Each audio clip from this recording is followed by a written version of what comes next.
Okay hello friends, welcome back to the channel wild travelogue. Guys, आज मैं बात करने वाला हूँ प्रोजेक्ट चीता की और उससे जुड़े कुछ इंपॉर्टेंट एस्पेक्ट्स की। कई लोगों ने इस पूरे प्रोजेक्ट के ऊपर क्वेश्चन उठाया है, ब्लेम लगाया है कि ये प्रोजेक्ट सक्सेसफुल नहीं है और गवर्नमेंट का एक बहुत बड़ा फेलियर है।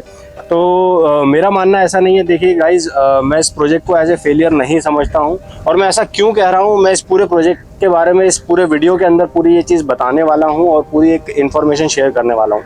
तो चलिए आइए, देर नहीं करते हैं, फटाफट इस वीडियो को शुरू करते हैं और इस प्रोजेक्ट के बारे में बात करते हैं।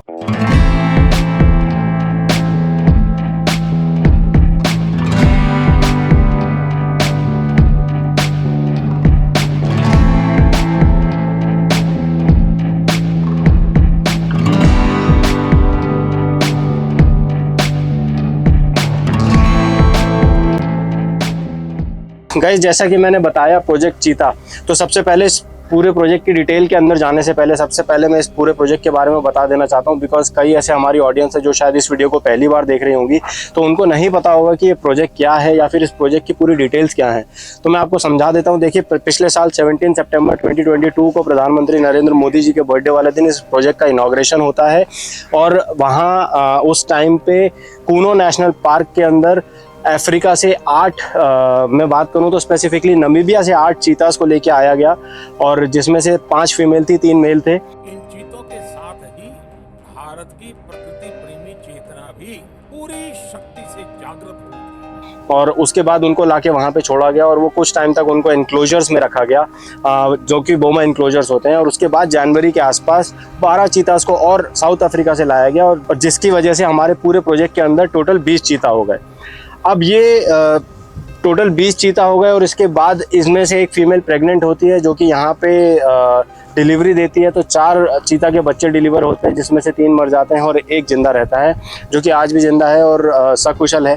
तो बस यही है कि ये पूरे प्रोजेक्ट के अंदर इनिशिएशन इस तरीके से हुआ, लेकिन इसके बाद इस पूरे प्रोजेक्ट के अंदर काफ़ी सारी दिक्कतें आना शुरू हो जाती हैं। बिकॉज यहाँ पे अगर आप देखेंगे तो काफ़ी सारे चीतास की मौत हो गई। अगर मैं टोटल में बात करूँ तो 9 चीतास की मौत हो गई और आज की डेट में हमारे पास इस पूरे प्रोजेक्ट के अंदर गिने चुने चीतास रह गए हैं। तो गवर्नमेंट ने, अगर मैं बात करूँ तो सुप्रीम कोर्ट ने भी इसके ऊपर क्वेश्चन रेस किया है कि ऐसा क्यों हुआ है और क्या है, तो उसके बारे में हम थोड़ा डिटेल में बात करेंगे। लेकिन सबसे पहले मैं आपको बताता हूँ कि ये प्रोजेक्ट फेलियर क्यों नहीं है, जैसा कि मैंने आपको बताया था। देखिए, ये प्रोजेक्ट इनिशिएट किया था गवर्नमेंट ऑफ इंडिया ने, यानी कि हमारी भारत सरकार ने। और किसी भी सरकार का काम क्या होता है, एक प्रोजेक्ट को इनिशिएट करना और रिसोर्सेज प्रोवाइड करना, जो कि गवर्नमेंट ऑफ इंडिया ने इस केस में किया। और उसके बाद उसको ग्राउंड पे इम्प्लीमेंट करना और उसको पूरा मैनेज करना जिम्मेदारी होती है उस पर्टिकुलर डिपार्टमेंट की, जो उस प्रोजेक्ट की टेक केयर कर रहा है, जो उस प्रोजेक्ट को मैनेज कर रहा है। तो इस केस में गवर्नमेंट ने तो अपना काम किया। मैं ये नहीं कहता हूँ कि 100% फैसिलिटीज़ प्रोवाइड करा दी थी जो कि चाहिए होंगी कूनो में, ऐसा हमारे देश में नहीं होता यूजुअली। तो मैं वही पॉइंट लेके यहाँ पे भी चल रहा हूँ। लेकिन आप ये देखिए कि जो भी प्रोवाइड किया था वो सफिशिएंट था और उसकी वजह से ये प्रोजेक्ट को फ्लरिश होना चाहिए था। फिर भी हमारे को इतने सारे चीतास की मौत को देखने को मिलती है, जिसकी वजह से हमें लगता है कि इस पूरे प्रोजेक्ट के अंदर प्रॉब्लम है। तो गवर्नमेंट ऑफ इंडिया की साइड से तो मुझे ये प्रॉब्लम नहीं दिखती। लेकिन अब अगर मैं बात करूं कि क्या क्या प्रॉब्लम्स हैं या फिर क्या क्या मेजर कंसर्न्स हैं इस पूरे प्रोजेक्ट में, जिसकी वजह से ये पूरा प्रोजेक्ट डिक्लाइन होता हुआ दिखता है, तो नंबर 1 आता है मैनेजमेंट प्रॉब्लम। तो जब मैं यहाँ मैनेजमेंट प्रॉब्लम कहता हूँ गाइस, तो मेरा यहाँ पे मतलब किसी इंडिविजुअल को या किसी एक पर्टिकुलर डिपार्टमेंट को या पूरे एक सिस्टम को टारगेट करना नहीं है। मेरा कहने का मतलब है जिस तरीके से इस प्रोजेक्ट को ग्राउंड पे इम्प्लीमेंट किया गया वो एक क्वेश्चनेबल पॉइंट है। चीता एक नोमैडिक एनिमल है, आप लोगों को पता ही है। पूरे, अगर मैं ग्रासलैंड की बात करूँ तो ग्रासलैंड्स में भटकता है, पूरे इधर से उधर तक उसको घूमना पसंद है। वो एक जगह अपनी टेरिटरी में बहुत बड़ी टेरिटरी बनाता है और एक जगह बैठना उसको ज़्यादा पसंद नहीं है।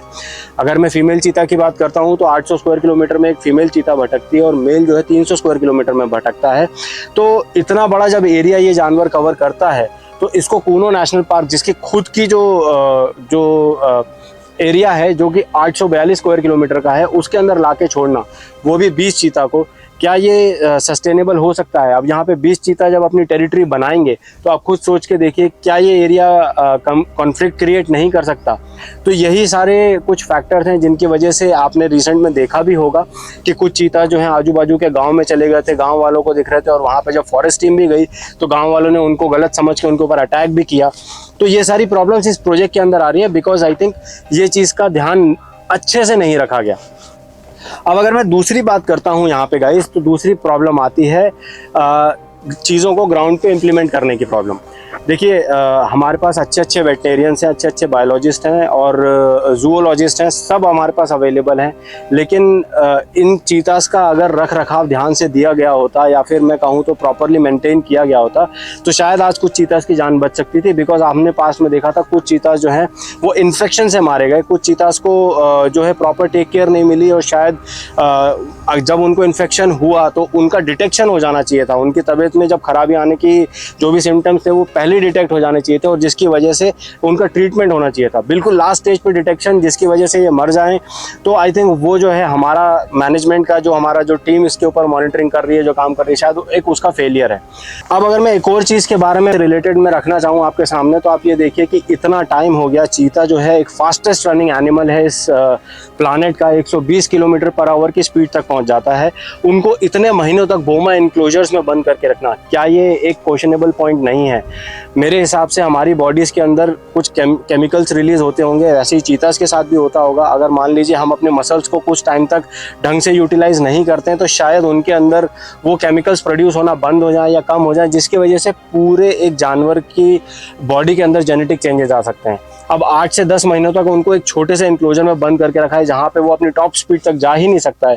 तो अगेन ये एक चीज़ ऐसी लगती है, देखिए कुछ समय तक आप ज़रूर रख सकते हैं, लेकिन इतना टाइम हो गया, आज भी वो चीता जो है बोमा इंक्लोजर में बंद है। तो क्या ये प्रोजेक्ट के ऊपर एक क्वेश्चन रेज नहीं करता है कि यार जिसको आप वाइल्ड में लेके खुला छोड़ने के लिए लाए थे वो आज की डेट में आपके साथ बोमा इंक्लोजर्स में बंद है?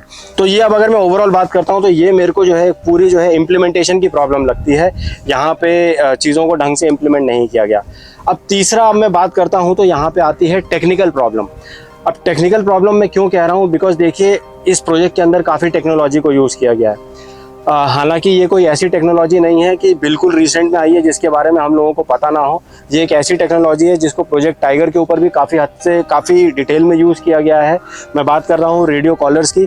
तो आप जैसा कि जानते हैं रेडियो कॉलर जो है वो जानवर के गले में एक कॉलर लगाया जाता है जिसमें एक रेडियो ट्रांसमीटर होता है जो रेडियो सिग्नल्स छोड़ता है, और दूसरे एंड पे जो वेटनेरियंस होते हैं या फिर जो जूओलॉजिस्ट होते हैं जो फील्ड पे जो काम कर रहे होते हैं उनके पास एक रिसीवर होता है जिसके अंदर रेडियो वेव्स रिसीव होती हैं, और वो सिग्नल को कैच करके एटलीस्ट ये बता सकते हैं कि जानवर इस डायरेक्शन में है।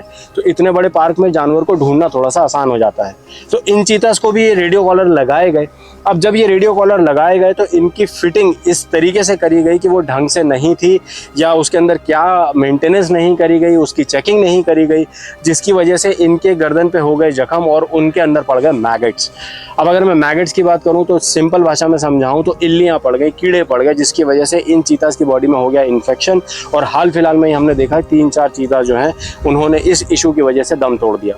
Another cheetah has died in the Kuno National Park this morning, making it the 9th big cat death there in about 5 months. तो ये ओवरऑल एक पूरा जो है सिस्टम जो है ढंग से काम करता हुआ नहीं नज़र आया, जिसकी वजह से इस पूरे प्रोजेक्ट के ऊपर एक क्वेश्चन रेज हो गए। अब इसी प्रोजेक्ट की टेक केयर करने के लिए रिसेंट में सुप्रीम कोर्ट ने भी जो NTCA है जो कि गवर्निंग बॉडी है इस पूरे प्रोजेक्ट की, और साथ साथ जो फील्ड डायरेक्टर हैं और DFO हैं और कूनो नेशनल पार्क के जो डायरेक्टर हैं, उन सबको एक क्वेश्चन रेस करते हुए ये पूछा है कि जितने भी लोग इस पूरे प्रोजेक्ट चीता पे बात कर रहे हैं, काम कर रहे हैं, उनकी क्वालिफिकेशंस क्या है। देखिए ये ज़रूरी है, मैं किसी की क्वालिफिकेशंस पे क्वेश्चन रेज नहीं करता, लेकिन अगर कोई चीज़ को ढंग से क्वालिफाइड हाथों में रखा जाए तो उसके सक्सेस होने के चांसेस बढ़ जाते हैं। और यही चीज़ आई थिंक सुप्रीम कोर्ट का भी जो है मोटिव है यहाँ पे, which is in very right direction. अब अगर ये मैंने पूरे पास्ट के बारे में बता दिया, करंट में जो इश्यूज चल रहे हैं उनके बारे में बता दिया, अब इसका फ्यूचर क्या हो सकता है। अब अगर मैं फ्यूचर की बात करता हूँ गाइस, तो देखिए सबसे पहले तो इन चीतास को बोमा इनक्लोजर में रखना एक समझदारी वाला डिसीजन नहीं लगता। हालांकि मैं कोई चीता एक्सपर्ट नहीं हूं जो मैं इस बारे में जाके बिल्कुल प्रिसाइजली कमेंट करूं, लेकिन जितनी नॉलेज रखता हूं उसके बेसिस पे बता रहा हूं कि शायद इनको खुले में छोड़ना ज़्यादा सही रहेगा। मैं ये नहीं कहता हूं कि सबको ले जाके छोड़ दीजिए, हो सकता है सबके छोड़ने के लिए इतनी बड़ी जगह ना हो तो हमें थोड़ी थोड़े अलग अलग जगह में ले जाके इनको छोड़ना पड़े। तो ऐसी जगहों को आइडेंटिफाई करना ज़्यादा ज़रूरी है। लोगों ने कहा कि कूनो नेशनल पार्क से सटे रणथंभौर नेशनल पार्क के अंदर क्यों नहीं इन चीतास को छोड़ दिया जाता, जहाँ पे काफ़ी जगह है। देखिए, रणथंभौर में छोड़ना एक राइट डिसीजन नहीं होगा और इसके ऊपर एक काफ़ी स्टडी भी करी गई थी। कूनो को आइडेंटिफाई किया गया था, गांधी सागर नेशनल पार्क को आइडेंटिफाई किया गया था और कूनो के ऊपर गवर्नमेंट ने काफ़ी पैसा भी खर्च किया, बिकॉज उसकी फेंसिंग वगैरह करी, एनक्लोजर्स बनाए, बहुत सारी फैसिलिटीज़ क्रिएट करी, तब जाके चीतास को लाके यहाँ पे छोड़ा। रणथंभौर में ऐसी कोई फैसिलिटी नहीं है और वो एक दूसरे स्टेट के अंदर आ जाता है, तो वहाँ पे चीज़ों को मॉनिटर करना और मैनेज करना एक चैलेंजिंग टास्क हो जाता है। और इसके अलावा सबसे बड़ा जो फैक्टर आता है, रणथंभौर में टाइगर्स की पॉपुलेशन काफ़ी ज़्यादा है और टाइगर और चीता अगर आमने सामने आते हैं तो आपको पता ही है कि चीता जो है टाइगर का शिकार बनेगा ही बनेगा और टाइगर उसको नहीं छोड़ने वाला। बिकॉज इसका एग्जांपल अगर मैं देखूं तो आप अफ्रीका में देख सकते हैं, जहाँ पे लायंस जो है, चीता और लायन का टकराव होता है तो लायंस चीता को नहीं छोड़ते। तो ये तो एक फीजिबल चीज़ नहीं दिखती। लेकिन आने वाले टाइम में गवर्नमेंट अगर सोचे कि इनके लिए कोई दूसरे प्लेसेस को आइडेंटिफाई करके बाकी चीता और जो कुछ बात चल रही है नए चीतास को लाने की, उनके लाने से पहले जैसे गांधी सागर नेशनल पार्क हो गया या फिर बाकी एरियाज़ हो गया, वहाँ पे ले जाके छोड़ते हैं तो शायद हमें ये प्रोजेक्ट जो है जल्दी वापस से ऑन ट्रैक आता हुआ दिखे और एटलीस्ट हम लोग ये कह सकेंगे कि ये प्रोजेक्ट जो है एक फेलियर नहीं है। कुछ लोगों ने ये भी क्वेश्चन रेज किया कि जैसे कि मैं यहाँ पे खड़ा हूँ, जैसे रेगिस्तान वाले इलाकों में या फिर इस तरीके के डेजर्टेड इलाकों में क्यों नहीं चीता को छोड़ देते। देखिए, यहाँ पे एक खुले ग्रासलैंड है और मीलों तक है, मेरी आंखें जहाँ तक देख सकती हैं वहाँ तक है और जितनी जितनी दूर तक हम गए वहाँ तक है। तो ये काफ़ी बड़ा इलाका है, इलाका बहुत अच्छा है, लेकिन यहाँ पे हैबिटाट की प्रॉब्लम है। यहाँ पे चीता अगर आएगा तो सबसे पहली चीज़ तो ये जिस तरीके की ज़मीन है यहाँ पे उसको ग्रिप करने में प्रॉब्लम आएगी, उसके स्लिप और स्किड होने के चांसेस ज़्यादा बढ़ते हैं, जिससे जो है अगर वो गिर जाएगा हाई स्पीड पे तो उसके इंजरी के चांसेस बढ़ते हैं, तो उसके मरने की प्रोबेबिलिटी ज़्यादा बढ़ जाती है। पॉइंट नंबर 2, यहाँ पे चीतास के प्रे बेस में बहुत ज़्यादा कमी है। कुछ प्रोटेक्टेड एरियाज़ हैं जहाँ पे आपको चिंकारास देखने को मिलेंगे और उनके अलावा आपको और कहीं पे यहाँ पे कोई जो है बाकी दूसरे जानवर देखने को नहीं मिलेंगे। आसपास जो है कुछ गांव वालों के मवेशी हैं, अगर वही हम उसकी देखें, उसी की बात करें तो अगेन अगर चीता उनके ऊपर जाके अटैक करेगा और उनको खाएगा तो मैन एनिमल कॉन्फ्लिक्ट होने के चांसेस ज़्यादा बढ़ जाते हैं। तो आई थिंक गवर्नमेंट को यही आइडेंटिफाई करना है कि कितने चीता लाए जाएँ और उनको कहाँ कहाँ पे वाइल्ड में छोड़ा जाए instead of keeping them in enclosure. तो आई थिंक मैं यही सारी चीज़ें आपके साथ शेयर करना चाहता था, लेकिन दिल से एक ही चीज़ जानता हूँ कि ये प्रोजेक्ट फेलियर नहीं है और गवर्नमेंट इसको फेल नहीं होने देगी और हम सब भी फेल नहीं होने देंगे। एज एन इंडियन ये हम सब की जिम्मेदारी है कि हम अपनी तरफ से जो भी कोशिश कर सकें, चाहे अवेयरनेस क्रिएट करने की बात हो, चाहे इस प्रोजेक्ट के बारे में कुछ हेल्प करने की बात हो, तो हम अपनी तरफ से सारी चीज़ें करेंगे और मैं आप लोगों से भी यही उम्मीद करता हूँ। तो बस इसी बात पे आज के इस वीडियो को एंड करते हैं और उम्मीद करता हूँ आप लोग को ये वीडियो पसंद आया होगा।